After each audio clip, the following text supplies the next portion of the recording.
और मनशः मनोवेगम, मन का वेग आता है। ये देखूं, ये भोगूं, आदि आदि संकल्प विकल्प, इसके वेग को सह जाओ। कुछ नहीं बोलना, सहने का मतलब होता है कुछ नहीं बोलना। मन कह रहा मुझे ऐसा करना है, मुझे ऐसा करना है, मुझे ऐसा, कुछ नहीं बोलना। कुछ भी उसकी जलन जो हो रही है किसी से नहीं कहना, शांत गंभीर, खत्म। पर उपासक क्या करता है, जो कच्चा उपासक है, नहीं नहीं अब मेरे मन में आ रही, मेरे मन में जलन हो रही, मुझे ऐसा करना है, मुझे ऐसा नहीं। शांत, ना बोलना है जो मन में आ रहा है, ना उसकी जलन पर ध्यान देना है, अपने मंत्र नाम उपासना कर्तव्य में लगे रहो, शांत हो जाएगा। इसके शांत करने की युक्ति है, इसे मतलब मत रखो। जैसे एक पागल आदमी रोड में खड़े तुम्हारे ऊपर कंकड़ फेंके, थूके, गाली दे, तो अपने लोग क्षमा भाव से कि वो पागल है, ऐसे मन भी पागल है, इसके निर्णय पे ना हो। ये क्षण क्षण में बदल, इसको भजन से मतलब नहीं है, इसको क्षण क्षण में नवीन नवीन प्रपंच चाहिए। ये मनशः वेगम, मनोवेगम, इसका स्वरूप यही है, यही बंधन और मोक्ष का कारण है। ये क्षण क्षण में प्रपंच चाहता है। 5 ज्ञानेंद्रियों के द्वारा ये जाल रचा करता है जीव को फंसाने का। जहां हो, जैसी परिस्थिति में हो, बहुत अच्छी परिस्थिति भगवान ने दी, उसी परिस्थिति में भजन कर ले जाओ। परिस्थिति बदलने की जरूरत नहीं है, भजन करने की जरूरत है। भजन कर ले गए तो स्थिति बदल जाएगी, परिस्थिति नहीं। परिस्थितियां कहीं भी अनुकूल नहीं होती, स्थिति अनुकूल बनाई जाती। भजन के द्वारा स्थिति, जीवन में कभी कोई परिस्थिति ही ऐसी नहीं रही जिसमें भजन किया जा सके। जीवन में पूरे, अगर पूरे जीवन के तारतम्य को देखते हैं तो एक कष्ट की वेदी पर स्वाहा ही स्वाहा होता रहा है। जीवन की आहुति केवल कष्ट पर, और आज भी कष्ट ही कष्ट। फिर आप सोचोगे सुख किसे कहते हैं? ऐसे कांटों वाले पेड़ पर ऐसा सुगंधित फूल खिलता है कि जिससे परमात्मा मुग्ध हो जाता है। जीवात्मा नहीं, परमात्मा मुग्ध हो जाता है। वो ये मार्ग है। उस सुमन को लेकर वो अपने श्रृंगार में लगा लेते हैं। सुमन, सुंदर मन, ये कांटों पे खिलता है। जैसे गुलाब का फूल कांटों पे नहीं खिलता, हाँ ये कांटे हैं। हर द्वंद की पीड़ा को सहता हुआ जब उपासक आगे बढ़ता है तब सुमन खिलता है। उस सुमन को प्रियाजू अपने केश पास पे धारण करती है। उस सुमन को प्रियाजू अपने कर कमल में लेती है। अगर आप सहना नहीं सीखे, मांगे बनी रही हृदय की, ऐसा हो तो भजन हो सकता है, ऐसा हो तो भजन, लिख लो आप। मन बहुत चंचल है, इसको हर समय नवम नवम नवम, जहां जैसी परिस्थिति उसी में भजन करके निकल चलो। गृहस्थ में हो, विरक्त में हो, गांव में हो, शहर में हो, जहां जैसी परिस्थिति, परिस्थिति बदलने की कोशिश मत करो, स्थिति बदलने की कोशिश करो। जिनको लगता है परिस्थिति बदल जाएगी तो भजन होने लगेगा, नहीं। भजन होने लगेगा तो किसी भी परिस्थिति में भजन होने लगेगा। भजन नहीं तो किसी भी परिस्थिति में नहीं होगा, पक्का समझ लीजिए। इसलिए मनोवेगम, ये जो मन का वेग आ रहा है, इसको आप सहना सीखो और प्रियाजू पर भरोसा रखो। उनको जैसी परिस्थिति देनी होगी दे देंगी ना, भरोसा रखो। अगर मांग मुख से निकाल दी तो अधूरापन साबित हो जाएगा कि हमको ये खाना पीना, ये हमको पहनना, ये ऐसी परिस्थिति, ये ऐसी छोड़ दो। जोई जोई प्यारो करे सोई मोहि भावे। शांत हो जाओ, मन के वेग को सह जाओ। क्रोध वेगम, महाप्रभु कह रहे कुत्सितवाद विकार ही। समस्त विकारों में प्रधान विकार होता है काम। काम से ही क्रोध का प्रादुर्भाव होता है। क्रोध एक वृत्ति है जो आने जाने वाली, स्थायी कोई नहीं है। जिस समय आपके अंदर क्रोध आए, इस समय मौन होकर हट जाइए वहां से। तुरंत जाकर थोड़ा ठंडा पानी पिए। प्रभु के चरणारविंद की तरफ अपनी वृत्ति को ले जाने की कोशिश कीजिए। उस व्यक्ति से चिंतन हटाइए जिससे क्रोध आ रहा है, उस व्यक्ति की उस क्रिया से चिंतन हटाइए जिससे क्रोध आ रहा है, हट जाइए। ये क्रोध का वेग अगर आता रहा तो भजन करने पर भी अनुभव नहीं हो पाएगा। एक बार अच्छे से क्रोध आ जाए, अंदर हृदय जल जाए, तो 1 महीने भजन के प्रभाव को रोक देता है पूज्य बाबा के उसमें। फिर आप अगर 12 बार साल में आ गया तो क्या अनुभव में आ गया। इसीलिए 20-20, 50-50 वर्ष हो रहे हैं, कुछ अनुभव में नहीं आ रहा। बहुत सावधान। क्रोध हमारा नाश करता है, किसी और का नहीं। हमारे भजन का, हमारे हृदय के आनंद का, हमारी वृत्ति का बड़ा हल्का स्वरूप हो जाता है क्रोधी पुरुष का। इसलिए क्रोध को सहना है, उसके वेग को सहना है। वाणी के वेग, मन के वेग और क्रोध के। अगर क्रोध के वेग को सह गए तो अगला है हिंसा का वेग। वो अपने आप सह जाओगे, क्योंकि क्रोध से ही हिंसा होती है। हिंसा का वेग, वाणी के द्वारा बहुत हिंसा होती है। ऐसे कठोर वचन बोल दिए जाते हैं जो हृदय को चुभते रहते हैं। बाहर का डंडा लगा है, पिटाई हुई तो 2-4 दिन में ठीक हो जाएगा, लेकिन हृदय में जब पिटाई की जाती है कठोर वचन के द्वारा, तो 10 साल बाद अगर दिखाई दे तो फिर ये वो बोला था, ऐसा बोला था, वो हृदय में घाव बना रहता है। वाणी का हिंसात्मक स्वरूप प्रायः क्रोधी जनों में ही पाया जाता है। अगर क्रोध वेग को सह गए तो वाणी के द्वारा हिंसा नहीं होगी। और मन के द्वारा मलिन हृदय में हिंसा का भाव होता है कि चलो हम वैष्णव में मारेंगे तो नहीं, पीटेंगे तो नहीं आपको, लेकिन भगवान तुम्हारा नाश करेंगे, भगवान बहुत जल्दी, ऐसा भाव मन में, ये भी हिंसा है। शरीर के द्वारा तो ना वाणी के द्वारा, ना मन के द्वारा, ना शरीर के द्वारा। क्यों? उसके हृदय में भगवान बैठे हैं, हमको उनको रिझाना है, हमें निर्दोष होकर भगवत प्राप्ति करनी है। ये हजारों दोषों की पंक्तियां यहां हैं। कोई कह दे हम निर्दोष हैं, हमें लगता है कि यही सबसे बड़ा दोष है। नहीं तो अंदर देखा जाए ना तो क्रम क्रम से धीरे धीरे निर्दोष हुआ जा रहा है प्रभु की कृपा से। कोई जन्म से निर्दोष नहीं होता, वो तो अवतार होते हैं भगवान के। एक पद में था, शरण जिसको ले ली हृदय से लगा, और विषय पंख से धीरे धीरे, क्रमशः विषय पंख से धीरे धीरे उसको हटाया। हित जो महाराज जी के लिए आए, हमारे हृदय को धीरे धीरे निर्विषय किया जा रहा है। और सहत सहत बाढ़े भगत ग्रहतन गुरु हितगार, इन दोनों का मिलान कर धीरे धीरे सहाते सहाते हमें निर्विषय किया जा रहा है। आचार्य चरण, इष्ट देव, गुरुदेव कर रहे, हमको राजी रहना है। जैसी परिस्थिति है, जैसी भी हमें गुरुदेव रख रहे हैं, इष्ट देव रख रहे हैं, हमें राजी रहना है। इससे क्या होगा कि हमारे अंदर क्रोध नहीं आएगा, गुस्सा नहीं आएगा। नहीं, ये इतना बेईमान मन है कि इष्ट देव पे भी गुस्सा कर सकता है, ये आचार्य पे भी गुस्सा कर सकता है, ये परम कृपालु गुरुदेव पर भी गुस्सा कर सकता है। क्रोध वेग सह गए तो वाणी और मन और शरीर के द्वारा जो हिंसा का वेग है उससे बच जाएंगे। फिर कह रहे हैं उदर वेगम, उदर वेग भूख। आप लोगों को तो हमें लगता है कि इस वेग को सहना ही नहीं पड़ता। ये जो विरक्त गंगा किनारे घूमने वाले हैं, इनको ज्यादा इस वेग को सहना पड़ता था, क्योंकि प्रायः कभी ऐसे शाम के समय पहुंचना होता, जब आप गंगा किनारे नहीं रुक सकते तो आश्रम, अब वहां पूछ लिया तो पूछ लिया, नहीं पूछ लिया तो राधे श्याम पढ़े।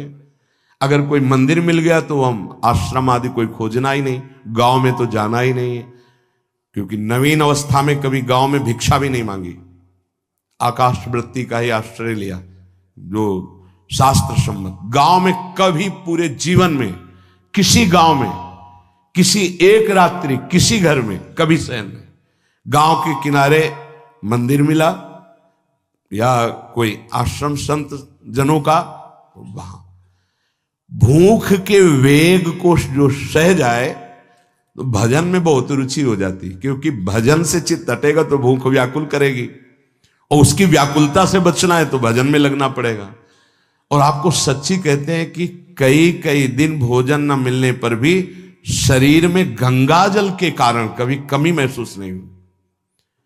जो दूध में पावर है उससे अधिक सामग्री गंगा जल में है। अब वो बहुत से ऐसे नगरों के समीप से गंगा मैया निकली जहां से बड़ी बड़ी फैक्ट्रियों का, तो नहीं, बहुत सुंदर गंगा जल, वो तो सुंदर है ही, था, है, रहेगा। अपने लोग बड़े बड़े ऐसे नाले ऐसे जिससे वो भाव तो है पर वस्तु तत्व तो है, पर जो दृश्य है वो अब गड़बड़ हो रहा है।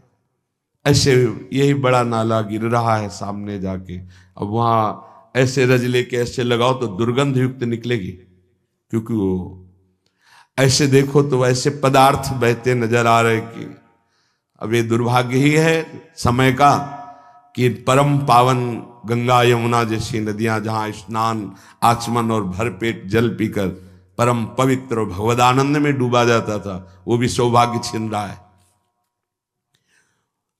तो अगर सब सुविधा है तो भी हफ्ते 10 दिन में एक बार इस वेग को सहना तो सीखे। कस के भूख लगे और आज नहीं पाएंगे। एक दिन किसी व्रत का अनुष्ठान करने के लिए हम नहीं कह रहे, लेकिन इस वेग का आनंद तो लीजिए ना कभी।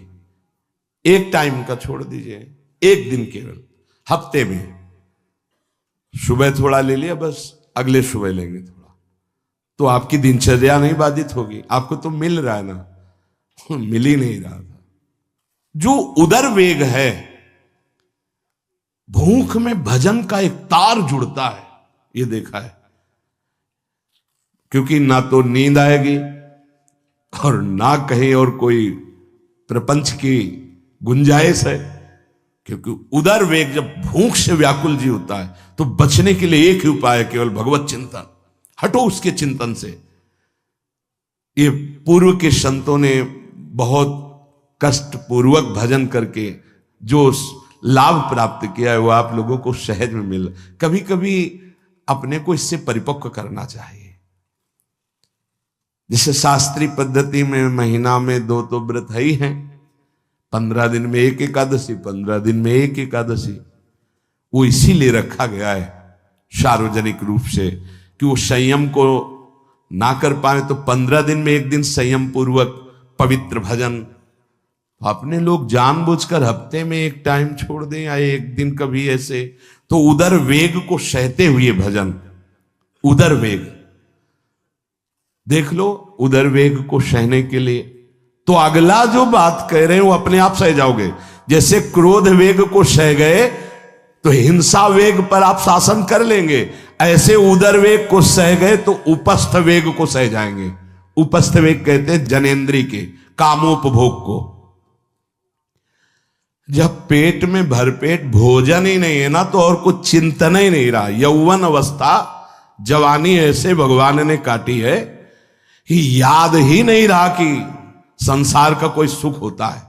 भाई एक लक्ष्य ब्रह्माकार वृत्ति कैसे कैसे तत्वबोध हो, बस कठिन से कठिन जहां वैराग्य की भूमिका वहां कूद जाना, उसी में स्थिति में आने की कोशिश करना, देह राग का त्याग करना, ये युद्ध चल रहा था। बड़ी कृपा है। उपस्थ वेग, इसका जनेन्द्री का वेग आता है। जो स्कूल में आदतें जिनकी गंदी हो गई बच्चों की, फिर आगे वो संयम में, उनको बहुत बाधा है। कई ऐसी क्रियाओं से वो जानकारियां रख लेते हैं कि जो अपना सर्वनाश करने के लिए पर्याप्त है। उपस्थ का जब वेग आए तो सहने की सामर्थ्य उसी की आएगी जो उदर वेग को सह जाता है।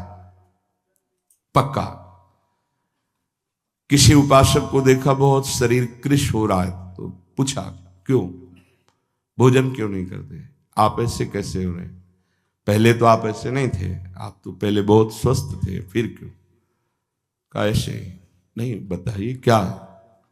ज्यादा आवश्यकता नहीं है, जीने के लिए बस प्राण पोषण के लिए डाल लेते हैं, क्योंकि जो शांति चाहिए वो तो इतने से मिलेगी ना। बहुत सुंदर, बहुत प्रसन्नता है। ठीक है, ठीक चल रहे हो आप, पर इतना पाते रहो कि सीढ़ियां चढ़ उतर ले, इतना पाते रहो कि आपका शरीर काम करे। वो कहा हृदय में बहुत प्रसन्नता है, बहुत सुंदर। संयम में अपने आप को ले आना ये महात्मा का लक्षण होता है, चाहे स्त्री शरीर हो चाहे पुरुष शरीर हो। धन्याति धन्य। आप अपने आप को कस दीजिए, यही तो राग त्यागना ही। जो जवानी में अपने आप को जला दिया वो बुढ़ापे में चमकता है, ध्यान रखना। जो जवानी में उद्दंडता में समय व्यतीत किया वो बुढ़ापे में गंधाता है, ये भी ध्यान रखना। गंधाता वो अंदर जो दुर्गंध के पौधे थे ना, वो सब दुर्गंध फैलाते हैं। पूज्य श्री पंडित गया प्रसाद जी महाराज जी ने कहा, गृहस्थी में होते हुए भी 40 और 45 के बीच में काम विजयी हो जाना चाहिए, नहीं तो जीवन बिल्कुल बर्बाद हो जाएगा।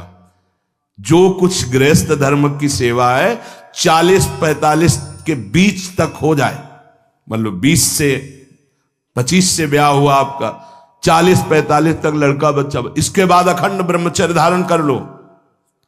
40-45 से संयम में हो जाओ तो तुम्हारा जीवन सार्थक हो जाएगा। पूज्य पंडित गया प्रसाद जी महाराज। बहुत जरूरी है उपस्थ जनेन्द्री के वेग को सहना, पर हर वेग अपने आप में बहुत कठिन है, पर एक दूसरे से इसका तारतम्य है। यदि उदर वेग रसेंद्री को आप शासन में ले लिए तो जनेन्द्री को आप शासन में ले लेंगे, और अगर रसेंद्री को शासन में ले लिया तो जनेन्द्री को शासन में ले सके असंभव, पक्का। और जनेन्द्री रसेंद्री के सब खिलवाड़ चल रहे, तो परमार्थ और भगवत प्रेम प्राप्ति तो सब अभ्यास जिनका भगवदाकार हो गया है, वो विषयान ग्रहणंत मुंचंत हुआ। जब इंद्रियों पर शासन बाबा ने अपने किया तो 24 घंटे में एक कवल पाते थे, एक कवल। आश्चर्य होता है। ऐसे सामने दाल रोटी सान ली गई और एक कवल जितना बाबा सिद्धासन पद्मासन का से। और जब भगवदानंद ब्रह्मानंद में 70 घरों में एक दिन में भिक्षा में जाते थे, एक दिन भिक्षा। अब वहां गए तो एक कवल तो पाया ना, तो 70 कवल हो गए। विषयान ग्रहणंत मुंचंत हुआ, कोई फर्क नहीं पर हम क्या होता है कि स्थिति होती नहीं तो सिद्धों की नकल करने लगते नहीं। पहले हम साधक हैं, पहले हमारी इन वेगों पर विजय प्राप्त करने की वृत्ति आनी चाहिए। वाणी का वेग, मन का वेग, क्रोध का वेग, हिंसा का वेग, उदर का वेग और जनेन्द्री का वेग। एतान वेगान सहते यस्तु विद्वान, वही शास्त्रों के रहस्य को जानने वाला परमार्थी है जो इतने वेगों को सह जाए। निंदा चास्य हृदयम नोपहन्यात्, इसके बाद जब उसकी निंदा हो तो उस पर कोई फर्क नहीं पड़ना चाहिए। इसके बाद जो इन सब वेगों को सह गया है, अब उसकी निंदा हो रही, कोई निंदा कर रहा है तो उसको आनंद पूर्वक सह जाए। ऐसा क्यों कहा? इसके बाद अगर दोष है, निंदा हो रही, तब तो संभालना ही, ये गलती हो गई आपसे। जब आप दोष रहित है फिर निंदा हो रही तो आनंद पूर्वक आपको उसका विरोध नहीं करना, सहना है। क्योंकि ये सहना बिल्कुल भगवत साक्षात्कार के नजदीक ले जाएगा। देखो, अपमान, निंदा, तिरस्कार, असलियत में हम कैसे साधक हैं इन्हीं के द्वारा परिचय होता है। पूज्य स्वामी श्री अनंग बोधाश्रम स्वामी जी महाराज बड़े महापुरुष थे, जिनको स्वयं करपात्री जी महाराज मूर्तिमान ब्रह्म कह के साष्टांग दंडवत करते, दिगंबर रहते थे, नंग धड़ंग, केवल गंगा के ही तट पे। वो महीने 2 महीने में और कहीं नहीं जाते थे। एक बड़े वकील साहब थे, वो भिक्षुकों को रोटी दाल ऐसे रोज बंटवाते थे। उनकी पंक्ति में लगने जाते थे, महीने 2 महीने